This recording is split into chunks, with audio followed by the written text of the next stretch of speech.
Olá, tudo bom? Aqui quem fala é o professor Manuel Neto, professor de Física, e na aula de hoje nós iremos falar sobre temperatura. Temperatura aí que é um dos primeiros assuntos a serem estudados na termologia, né? Que é o estudo térmico da física, certo? E nesse tipo de conteúdo, né? Nessa categoria da física, nós vamos estudar desde a definição de temperatura, passando pelas escalas termométricas, chegando até as conversões de temperatura e de variações térmicas, tá? Então, vamos embora. Bom, nesse primeiro slide não tem muito segredo, tá? É uma definição aqui de temperatura, que ele fala que é uma grandeza que caracteriza o estudo térmico de um corpo ou sistema. Ou seja, você, né, que é um corpo, possui uma temperatura. Nós sabemos, né, que o ser humano possui uma temperatura. Se eu pegar qualquer outro material, qualquer outro corpo, né, ele também vai possuir uma temperatura que seja diferente da minha ou não, né? A parede tem temperatura. Então, tudo que existe, né, seja em pouca quantidade, né, individual ou muita quantidade, vai possuir, certo? Aí uma temperatura. Mas a definição física de temperatura que nós precisamos trabalhar, certo? O que é que ele fala aqui, ó? Fisicamente é o conceito dado a quente e frio é um pouco diferente do que costumamos usar no nosso cotidiano, tá? Então o que é que ele fala? No cotidiano a gente usa talvez, né, de forma errônea a definição de temperatura, né?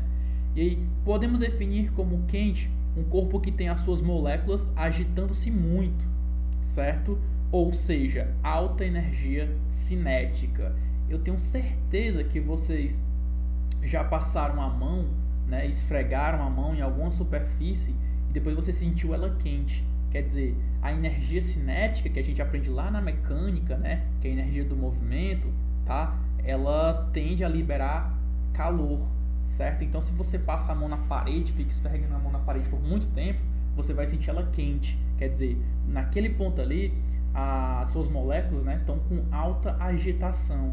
Então, de acordo com o que ele fala aqui, se a agitação das moléculas for alta, é porque há bastante energia cinética. Então, a temperatura, consequentemente, também vai ser alta, né? E ele fala, ó, continuando, analogicamente, o corpo frio é aquele que tem baixa agitação de suas moléculas, né? Então, conceito de temperatura muito simples. Se a agitação das moléculas é alta, né, então a temperatura desse corpo também vai ser alta. Agora, se a agitação das moléculas é baixa, a temperatura do corpo também vai ser baixa. Beleza? Então vamos continuar aqui, ó.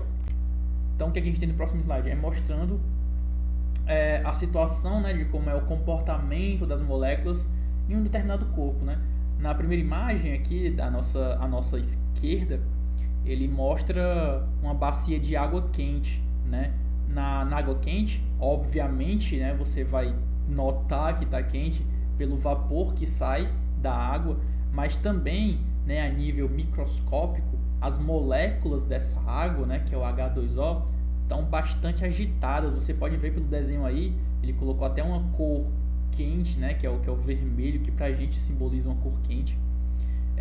Então você pode perceber pelo desenho que as moléculas, que são essas bolinhas avermelhadas, estão muito agitadas, né? A agitação está bastante alta, tá? Já o nosso desenho da direita aqui, né, que ele mostra uma bacia de água fria com cubos de gelo dentro, significa que se a água está fria e tem gelo associado a ela, é porque nesse caso aqui as moléculas estão com baixa agitação, tá? Então, ó, no primeiro exemplo aqui da esquerda, a agitação está alta, a temperatura também está alta. No outro exemplo, você tem gelo e água fria, quer dizer que a agitação das moléculas está baixa, tá bom? Então, mostrando a nível microscópico como é que é o funcionamento, né? Como é que como é que se comporta, né? Como é que é o comportamento das moléculas quando está quente e quando está frio, beleza? E a gente sabe que os materiais eles possuem 3 estados físicos, né? O sólido, o líquido e o gasoso, tá? Então, falando desses 3 estados físicos a nível molecular, vamos começar pelo sólido. Se você perceber ali no sólido, né, se você notar na lupazinha, ele mostra as moléculas do cubo de gelo, né, nesse caso aqui do exemplo, muito organizadas, muito próximas. Por que isso acontece no gelo? Porque é o seguinte, ó, como é um gelo, certo? Então, obviamente, a temperatura desse gelo está bastante baixa. Se a temperatura está bastante baixa, significa que a agitação das moléculas é quase zero. Ela não vai chegar a ser zero, tá? Não vai chegar a ser zero porque vai ferir uma das leis da termodinâmica que a gente vai ver mais lá para frente, tá? Então, já de antemão, saibam que não existe agitação igual a zero, beleza? Então, nesse caso aqui do sólido, a agitação das suas moléculas está quase zero, beleza? Quase, tá mínimo possível, tá? Para aquele material. E por causa dessa agitação extremamente baixa, você percebe que uma molécula está bem próxima à outra, né? Ela está bem próxima à outra porque a energia cinética está baixa, certo? Já no líquido, você percebe que no líquido, né, obviamente também, a temperatura de um líquido é um pouco maior que a de um gelo, né? No caso aqui da água, você percebe que as moléculas de água já têm uma certa agitação, né? Numa temperatura ambiente, por exemplo, né, a agitação já é considerada, tá? Então as moléculas começam a se distanciar um pouco das outras, começa a ter aquele movimento fluidal, ok? Agora no estado gasoso, né, já é um estado mais de loucura das moléculas, né, digamos assim, onde a agitação está extremamente alta, significa que a temperatura também está muito alta, né, por ser um estado gasoso, tá? Então, como a temperatura está muito alta, as moléculas estão bastante agitadas, estão feito loucas, né, nesse meio material, certo? Então, a nível molecular, sendo observado aí nos 3 estados físicos da matéria, o sólido, o líquido e o gasoso, certo? Vamos continuar aqui a nossa aula, só mostrando aqui um exemplo do cotidiano, né? Nessa imagem, eles colocaram um copo de leite gelado, né, do lado de um copo de leite quente. Aí você observa claramente como é que está a situação do leite nesses 2 exemplos, né? Por exemplo, no gelado, você vê que no copo de leite gelado que ele está com uma estabilidade, né? Ele está bem paradinho, ele não está mexendo, não tem nenhum tipo de bolha, certo? Já no copo de leite quente, né, a temperatura está alta, a agitação das moléculas está muito alta, então você observa essas bolhas sendo formadas, né? Quando a gente esquenta a água, você também percebe as bolhas sendo formadas durante o aquecimento da água, certo? Então, é só um exemplo cotidiano que você observa claramente essa diferença entre agitação baixa e agitação alta das moléculas que compõem um corpo qualquer, tá? Agora, como é que a gente faz para medir? Tem como medir a temperatura? Claro, né? Quando você está doente, a sua mãe chega lá com um termômetro, né, põe debaixo aqui do seu sovaco, espera apitar e olha assim, dá um valor. Aquele valor ali, tá, que está mostrando o termômetro, é o valor atual da tua temperatura, certo? Então a gente utiliza o termômetro como um instrumento para poder medir a temperatura de qualquer corpo, tá? Claro que tem instrumentos que medem melhor alguns corpos do que outros, né? A gente, por exemplo, tem termômetros que medem melhor o ser humano, né? Tem uns termômetros de mercúrio, como é esse que mostra aqui do lado, né? Essa da tabelinha, né? Que as moléculas do mercúrio, né? Quando recebem uma temperatura maior, elas começam a agitar com mais facilidade e aí vai subindo à medida que a temperatura aumenta, né? Marcando aí a temperatura que está sendo medida na hora, tá? E a gente tem termômetros a laser, certo? Enfim. E você pode perceber nesse termômetro digital que ele está marcando 36,5, né?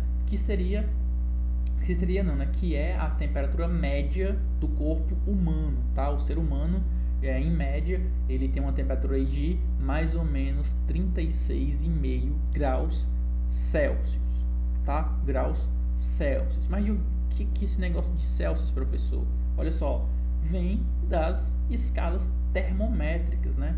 A gente utiliza o Celsius, né? A gente também conhece o Fahrenheit, o Kelvin, existem outras escalas aí também, mas essas 3 são as escalas padrão, né? Que você vai estudar no seu ensino médio, tá? E essas escalas servem para diferenciar a marcação de temperatura em uma determinada localidade, tá? Então, como vocês podem ver, a escala Celsius vai de 0 até 100 graus Celsius, obviamente, né? A Fahrenheit é de 32 até 212 graus Fahrenheit e a Kelvin é de 273 até 373 Kelvin, tá? Lembrando que na escala Kelvin a gente não tem aquela bolinha do grau, né? Não tem na letrinha, ó, não tem o grau, tá? Porque ela é uma escala absoluta, ok? É uma escala absoluta. Esses valores, né, lá embaixo, né, significam ponto de fusão do gelo, quer dizer, quando o gelo começa a derreter para poder virar água, certo? Já lá em cima, ó, lá na altura, esses valores máximos aí, né, superiores, representam um ponto de ebulição da água. Significa que é quando a água começa a evaporar para virar gás, certo? Para ir para o seu estado gasoso, tá? Então, os valores de baixo é o ponto de fusão do gelo, os valores de cima é o ponto de ebulição da água, tá? Então, esses valores são correspondentes. Por exemplo, 0 graus Celsius é a mesma coisa, né? É a mesma medida, mesmo valor de que 32 graus Fahrenheit, que também é a mesma temperatura de 273 Kelvin, tá? Isso no ponto de fusão do gelo.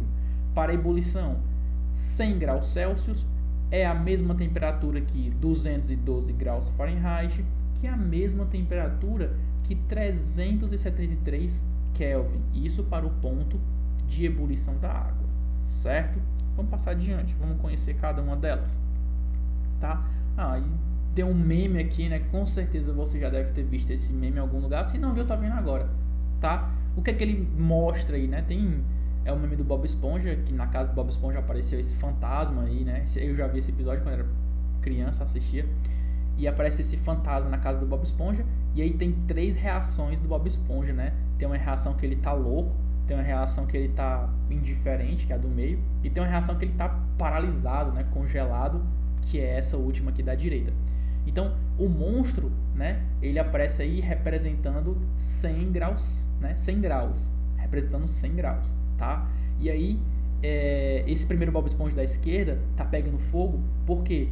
Porque ele representa a escala Celsius.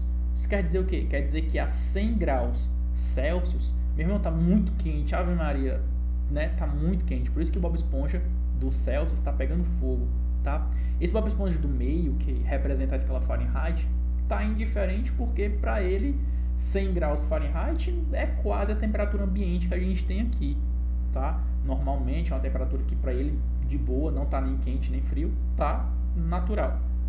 Já esse Bob Esponja congelado, né? Porque ele representa a escala Kelvin, e 100 Kelvin, cara, 100 Kelvin é muito gelado, é extremamente gelado, tá? Por isso que você tem que estudar pelo menos para poder saber reconhecer, entender meme, né? Eu estudar para entender meme pelo menos, tá? Vou passar adiante.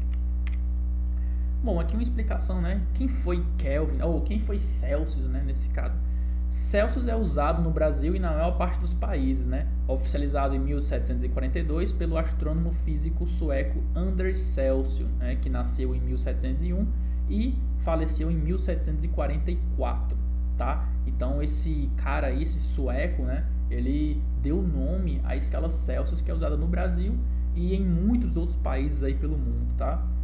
Essa aí é a escala Celsius. A escala Fahrenheit, certo? É uma escala que é mais utilizada em países da língua inglesa, tá? Ela foi criada por esse cara aí, né? Pelo Daniel Gabriel Fahrenheit, Daniel Gabriel, né? 2 nomes muito simples, né? Que tem muito no Brasil, ele mete um Fahrenheit no meio, nada a ver. Daniel Gabriel Fahrenheit, né? E o cara ainda é alemão, Daniel Gabriel alemão. Putz, ainda mete um Fahrenheit no meio, aí tu fica todo bugado. Enfim, certo? Ela foi criada em 1708 por esse cara, pelo Danielzinho, certo? Que nasceu em 1686 e faleceu em 1736, tá? O Danielzinho, Gabrielzinho Fahrenheit. Agora a escala Kelvin, tá? Ela também é chamada de escala absoluta, certo?